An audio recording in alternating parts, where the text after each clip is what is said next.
ஒரு ரீல்ஸ் ஒன்று பார்த்துட்டு இருந்தேன். நான் ஒரு 20 minutes பார்ப்பேன் ஒரு நாளைக்கு. இந்த ஸ்ட்ரெஸ் பஸ்டருக்கு நாட்டில் என்ன சமூக கேடுகள் நடந்துட்டு எல்லாம் தெரியுது இல்ல. பார்த்துட்டு இருக்கும்போது ஒரு ரீல் வந்தது. ரொம்ப ஆச்சரியமா இருந்தது. பட் அது ரொம்ப உண்மையான விஷயம். ஒரு அம்மா சூடா ஒரு பாத்திரத்தை இப்படி பிடிச்சிருக்கு. பாப்பா இத புடி அப்படின்னு சொல்றாங்க. அந்த குழந்தை வந்து இப்படி பிடிக்குது. இல்ல சூடு இப்படி புடி, ஹோல்ட் இஸ் லைக் தட் அப்படின்னு சத்தம் போடுது. மறுபடியும் இப்படி பண்ணு. அந்த அம்மா 4 கெட்ட வார்த்தை சொல்லிச்சு. அறிவில்ல, நீ என்ன மனுஷ ஜென்மமா என்ன? எவ்வளவு நேரமா சொல்லிட்டு இருக்கிற, அங்க பிடிச்சா கை வெந்துரும்னு, இங்க புடின்னு சொல்றேன் விளங்கல அப்படின்னு உடனே அது அங்க பிடிக்குது.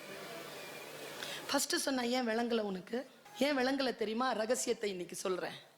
வேகமான காட்சிகளை பார்த்து பார்த்து பழகுகின்றவர்களுக்கு முன்னால் பேசுகின்ற ஒலி அவ்வளவு சீக்கிரமாக போய் மூளையை தொடாது.